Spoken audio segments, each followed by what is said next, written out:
मूर्ति टूटी तो मृत्युदंड। एक बार एक राजा को अपने महल में लगी 3 मूर्तियों से बहुत लगाव था।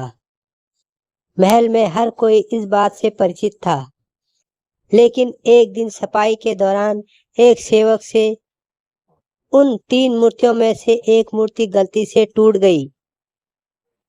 राजा उस समय उन मूर्तियों के आसपास ही खड़ा था, इसलिए उसने क्रोध में आग बबूला होकर आव देखा न ताव उस सेवक को मृत्युदंड दे दिया।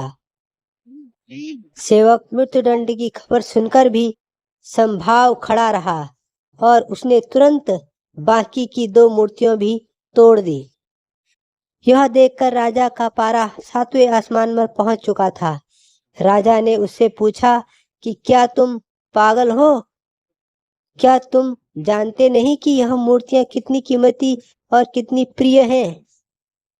सेवक बोला, महाराज, मैं जानता हूँ कि यह मूर्तियां आपको बहुत प्रिय हैं, इसलिए तो मुझे मृत्युदंड मिला है। राजा हैरानी से उसकी ओर देखते हुए फिर से, तुमने ऐसा कृत्य क्यों किया? सेवक ने कहा, राजन, यह तीनों मूर्तियों को मिट्टी से बनी हुई है और मिट्टी को तो आज नहीं तो कल टूटना ही है, मिट्टी में मिलना ही है। रही बात इन मूर्तियों को तोड़ने की, तो जैसे गलती से आज मुझसे एक मूर्ति टूट गई, कल बाकी की बची हुई दोनों किसी और से टूट सकती है। राजन, मुझे तो एक मूर्ति को तोड़ने पर मृत्युदंड मिल ही चुका था, इसलिए मैंने बाकी की 2 भी तोड़ दी ताकि अन्य कोई मृत्युदंड से बच जाए। राजा उसका उत्तर सुनकर अवाक रह गया। राजा ने उससे पूछा कि तुम मृत्युदंड मिलने पर भी संभाव कैसे हो?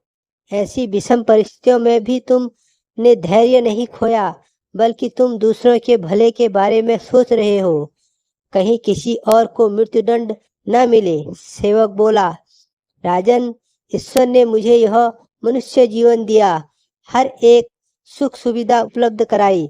जब जीवन और सुख सुविधाएं ईश्वर ने दे दी है, तो अगर उसने कुछ कटु अनुदान दे भी दिए तो उसकी नियति पर शक नहीं करना चाहिए। जीवन और मृत्यु पर केवल उसी का अधिकार है। यही सोचकर मैं सदैव संभाव रहता हूँ। उस सेवक की बात सुनकर राजा को अपने ही दिए हुए निर्णय पर शर्मिंदगी हो रही थी। राजा समझ चुका था कि उसने अपने पद का अनुचित प्रयोग किया है।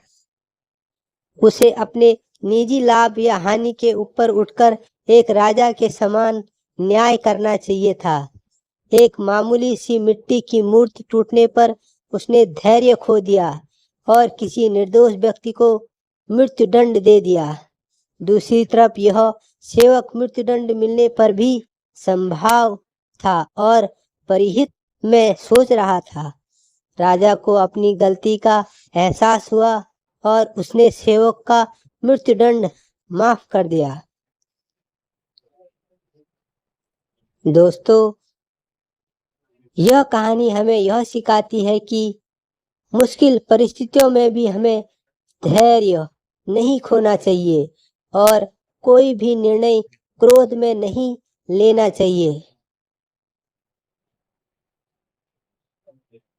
दोस्तों, यह कहानी आपको कैसी लगी जरूर बताना। मोटिवेशनल बाइट को लाइक और सब्सक्राइब जरूर करना। एक लाइक तो जरूर ही करना। धन्यवाद।